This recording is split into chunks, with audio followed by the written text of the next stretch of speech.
All right, what's up, guys? Welcome back to another episode of the Living the Dream podcast.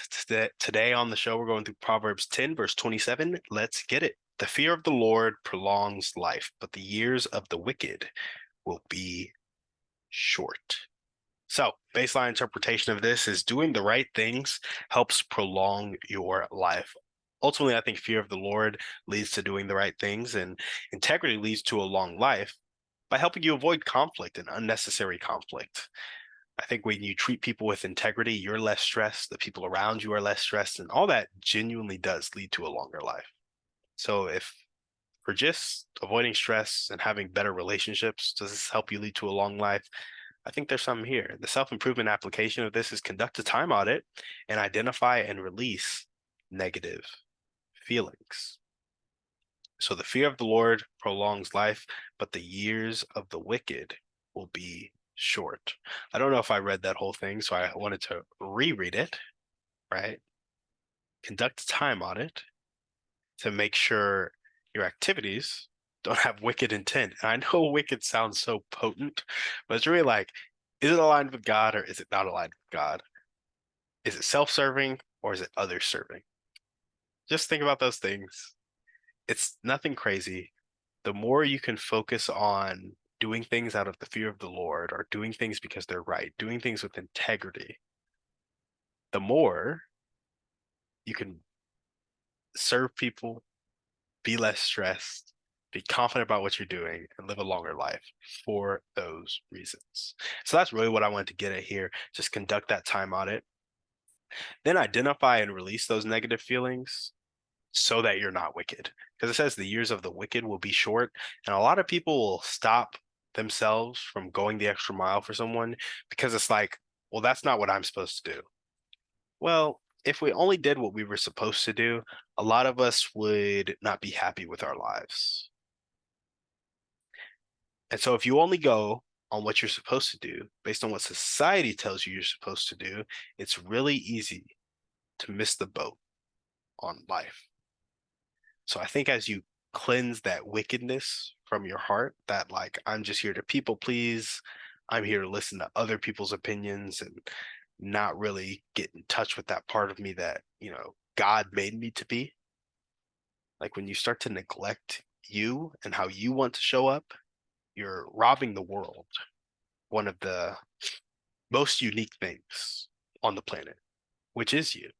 There are 8 billion of us, but we're all different. And we all need each other to interact. So as you identify and release those negative feelings, you can get people to the core of who you are and start to serve people. Start to elongate your life by not being stressed about what other people are thinking, doing, or judging you on, right? You can drop all that wickedness. Choose to fear the Lord is what I would say, and that's what Proverbs would say, but just do the right thing. Have integrity if you're not Christian. I'm not here to force you and twist your arm to be Christian. I'm just here to encourage you to do one more thing a little bit more right than you're doing today. And I think that could happen by identifying and releasing some negative feelings around expectations either you have or other people have of you. And then conduct that time audit and see how much of what you're doing is aligned with who you are. The entrepreneurial application we talk about is stage 4, sales, communication. I think it's easy here to talk to people in wicked ways. It's easy to manipulate people. It's easy to influence people when you learn the techniques. But I think that is something that will cut your life and business short. It'll cut your actual life short. Who wants to treat people poorly?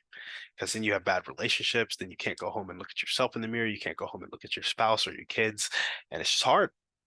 Or you can, and you're creating other people who will do that, which is also hard because then they won't know better, right? And so just talk to people well, communicate well. Don't try to manipulate. Don't try to, well, we're always manipulating, but don't seek to be self serving.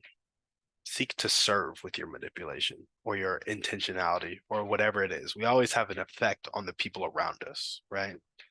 Just be cognizant of how you're using that effect. So, where has this shown up in my life? Wholesaling. I was cold calling a bunch of single family homes back in college. I was probably 19, 20. These are distressed people, foreclosure, um, divorce, death, debt. They're just, so I guess that's foreclosure, debt, divorce, death. Those are some of the three typical problems they're running into. There's some other extraneous problems, but these are not happy people. They're going through stress in their life. And I was calling them, asking them if they want to sell their house to get out of the situation they're in. Granted, it is adding value to them, but I'm also picking up their house at 60% of the value of their house and then making a profit off of their house. And I was just like, is this how I want to do business? I don't have anything against wholesalers. I wouldn't even say there's nothing morally questionable about it. I think you are adding value to people. I'm not responsible for the fact that you're in the situation that you're in right now, but I am responsible for the fact that I can help you out of this situation, and it'd be rude of me not to ask just because I'm scared of getting yelled at. I'm there with that. I'm like, is this how I wanted to make money? Is this what God put me on the planet to do? That answer is no. So if I operate correctly with the fear of the Lord, I'm not going to spend my time cold calling distressed sellers. Where do I want this to show up in my life? Just being able to continue to look at myself in the mirror. That's being honest with myself. That's forgiving myself. That is not being perfect, but it is being honest with myself. It is forgiving myself. It is having grace for myself. And then how can you guys apply this to your life? Understand which activities you feel bad about doing. Identify those negative emotions, start to release them in whatever way you need to release them, either by asking questions to understand them, physical exercise, screaming, whatever it needs to be. Understand why you feel bad about doing it. So identify where you feel bad, understand why you feel bad, and then ask yourself, what would it look like if it was different in a positive way? What would the actions be? What would the day-to-day steps be? And how would it change tomorrow? How would it change right now? And start to make the shifts that you can. That's what we got for you guys today on the show. Thank you so much for watching. We will see you on the next one. And on that note, we're out.